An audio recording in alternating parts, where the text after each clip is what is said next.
Welcome to Stardew Valley 1.6, the ultimate guide to fishing.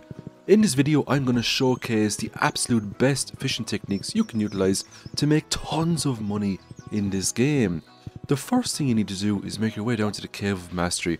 Now you can only enter this cave once all of your core skills have been maxed out. That's your farming, your mining, your foraging, your fishing and your combat. Once those skills are maxed out, you will gain a mastery meter, and that mastery meter is a culmination of all of your skills combined. So you need to fill up that mastery meter to access one of the profession masteries. We're going to take the fishing mastery in this video. It's going to give us an advanced iridium rod. The iridium rod can now take 2 bobbers instead of 1. It's absolutely amazing. We also get access to challenge bait. We won't use that because it is a double-edged sword, and we also get golden treasure chests when we're doing the fishing minigame. Once we select the mastery, we get the advanced iridium rod straight away. We don't have to buy it, we don't have to make it, we don't have to upgrade it, we just get it for free, which is amazing. The best bobbers I recommend to make for this advanced iridium rod would be the trap bobber, and all you need to make this is a copper bar, some sap, and the quality bobber, which is a copper bar, sap, and solar essence. With these 2 bobbers combined, not only will it be much easier for you to pull up fish from the waters because the progress bar goes down slower if you're having trouble with the fish, but the quality bobber will ensure that you'll always get a very high quality. Even if you don't get perfect catches, you can get iridium quality fish. We're also going to look at the wild bait, because this, in my opinion, is still one of the best baits around because you have a chance to pull up 2 fish instead of 1. I know you have deluxe bait there as well, which gives you a bigger fishing bar, but with the 2 bobbers equipped, I think we should be alright. The quality bobber is going to get us a lot more money. So that is our new advanced iridium rod setup. Now this can be modified quite a lot depending on what you're fishing up and what methods you want to use to get the most out of specific fish. We're also going to take a look at the bait maker. This is a new machine that was brought into 1.6. You can learn this while leveling up your fishing skill. We just need iron bars, coral and sea urchins to make this. Now the coral and sea urchins are super easy to get. Just visit the tide pools every Saturday and you'll be able to get tons of them. I'm going to show you right now a very overpowered tactic to make hundreds of thousands of gold every single day using the Legend 2. So the first thing we have to do is put some Legend 2s into the bait maker. Now you can catch Legend 2s when you're doing the extended family quest for Key in Society's secret walnut room. Once we stock up on enough Legend 2 baits, we're going to put that into our iridium rod, and then we can fish up as many Legend 2s as we wish, but we have to make sure that the quest is active. Now we could use wild bait, but the Legend 2 is quite the rare spawn, so you might make more money in the long run by using the specific Legend 2 bait. We're also going to take a look at the fish smoker recipe we can purchase from Willy for 10,000 gold. This fish smoker is what breaks fishing in this game because it doubles the value of fish. To make it, you just need the 3 new jellies and the hardwood. The jellies are easy enough to get. You can get 1 from fishing in the sea, 1 from fishing in the caves and 1 from fishing in the rivers. I just want to note as well that on the right hand side of inside Willy's shop there's a bobber style machine. All these bobber types are free and you unlock more as you catch more fish. So the extended family quest here will remain active as long as you don't fish up all of the legendary fish associated with the quest. It just means if you leave at least 1 other legendary fish, you can pull up as many Legend 2s as you wish until the quest expires. The first thing we need to do is make our fishing bar bigger. So we're going to put our iridium rod into the forge here and we're going to keep enchanting the rod until we get the master enchant. The master enchant will increase our fishing skill by 1, slightly increasing the size of our fishing bar. The bigger our fishing bar, the easier it is going to be to catch these Legend 2s. They are extremely difficult to catch. We're also going to make seafoam pudding. We just need flounders, midnight carps and squid ink to make those. We're also going to use a Key seasoning that we can get from Key's secret walnut room, which will enhance this food, giving us a +5 to our fishing skill, which is absolutely huge. That will dramatically increase the size of our fishing bar even further. Now the flounder and the midnight carp we will have anyway, because we have fishing ponds outside here, 1 for flounders, 1 for midnight carps. We also have 1 for lava eels, because there's now a chance that each of those fishing ponds can generate 1 of the new jellies that we need to make the fish smoker machines. So we're now going to take one of our puddings here. It's going to give us a +5 fishing skill.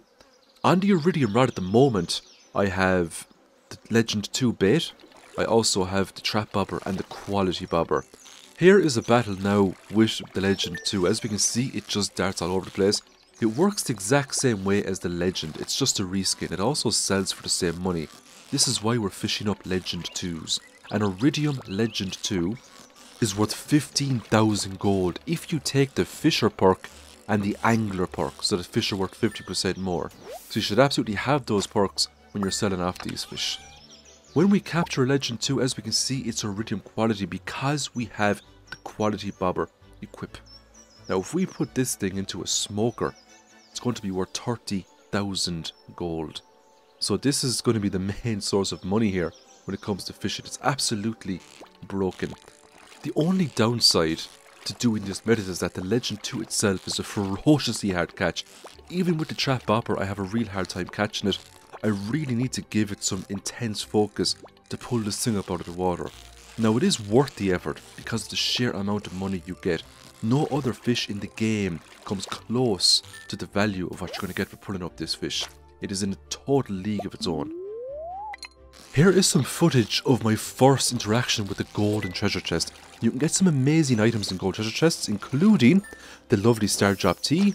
You can even get challenge bait, fairy dust. You can even get skill books such as the mining monthly, the combat quarterly, the bait and bobber. You can even get iridium bars inside this as well. It's really nice. Once we've captured all of our Legend 2s, we're going to put them inside of our fish smokers straight away. Now it only takes about 50 in-game minutes for a fish smoker to process a fish, so you won't be waiting too long for all of these lovely fish to come back with double the value. Today we made a total amount of 546,000 gold. This was a pretty good day for us. I had 13 smoked Legend 2s in total. It's just absolutely broken when it comes to making money in this game. Fishing is right up there again in terms of top tier. Farming cannot compete with that. Not on a daily basis anyway. Starfruit is still quite strong, you know, farming is still quite strong, but if you can get 500,000 gold plus every single day from fishing, I mean, it's going to be very hard to beat something like that. So let's talk about the second fishing method. We're fishing up lava eels. I recommend building some tent kits. Now, we can't actually put tent kits inside here, even though technically we are outside. So we have to go back out to the entrance of the volcano and place the tent kit there. The reason why we're putting on a tent kit is because it's saving us time to get up to this zone when we wake up in the morning to make the most out of our fishing experience every single day. Because the longer we spend up in that volcano fishing, the more fish we're going to pull up, the more money we're going to make. Now the lava eels are quite the difficult catch, but they pale in comparison to the difficulty of the Legend 2s. So if you don't have the quest to fish up Legend 2s, or if you just hate fishing in general, you're not too good at it but you really need money, and you want an easier option, you can't go too wrong with the lava eels. Now I'm just taking on a lava eel here without using any sort of food buffs. This is just the advanced iridium rod with the quality bobber and the trap bobber. We can make that fishing bar way bigger if we so wish. Now, an iridium quality lava eel with the angler perk is coming in at 2100 gold. We smoke that, that's 4200 gold right there every time we pull an eel up out of the lava. I recommend using wild bait up here because there's a chance you can put up 2 instead of 1, and it's real nice money. On a really good day you could make 100, maybe even 200,000 gold from pulling up those lava eels. The only drawback here is that you can go in there some days and you just might not get any lava eels at all, or just a small few. You might just end up with bags and bags of trash. So that's the only drawback to this method, but it's still a very good method to get tons of money. I made 241,000 gold there. That was 2 days of fishing, not 1. I used a tent there as well. But you can make potentially way more money than that if you get better luck than I got. So let's talk about this advanced fishing rod a little bit more. As I said before, you can equip 2 bobbers to this rod, but did you know that you can equip 2 of the same bobber types to this rod? So if I put on 2 trap bobbers, that's going to enhance the effect. That means the progress bar will go down a little bit slower if I don't have my fishing bar over a fish. I could also put 2 cork bobbers on, making my fishing bar even bigger. And there's loads of different bobbers in this game, so there's loads of different combinations you can try out. But you can stack bobbers together to receive enhanced effects which is absolutely amazing. What you see right now is an iridium fishing rod with 2 cork bobbers equipped. That's the biggest fishing bar you can get, because my rod is also enchanted with master, and I also have the seafoam pudding plus 5 fishing. So it just makes fishing a lot easier if you just perk yourself up, enchant yourself up. You're going to reel in the money big time. Let's talk about worm bins here. A new worm bin has been introduced, the deluxe worm bin. You just need a regular worm bin and moss to make it. Now when you get into the summer event, one random day in summer you will get the moss rain, and that means you can run around your farm, you can pick up tons of moss, and a lot of your trees will also generate moss afterwards. You can just whack it off the trees with your sword. Deluxe bait is quite nice. It causes fish to bite a little bit faster, and it also increases the size of the fishing bar. Now the fishing bar you saw there a minute ago also included the deluxe bait, so that is actually as big as you can get it. There's also 2 books of power that will enhance the way you fish. There's Jewels of the Sea. Fishing treasure chests have a chance to yield roe, and normally that's going to be the roe of the fish that you capture. Then you have the art of crabbing. Crab pots have a 25% chance to yield double. Now you can get the art of crabbing from doing the Squid Fest in winter, and you can pick up the other skill book by just opening up regular fishing treasure chests. Eventually you'll come across it. Some of the roe in this game is quite profitable, especially the Lav E roe. If you turn that into aged Lav E roe, you will get a lot of money for it. So it's just an extra way you can make a few more bucks. And that is my ultimate guide to fishing. If I left anything out or if you have any tips, let me know in the comments. Thanks again for watching. I'll see you in the next one.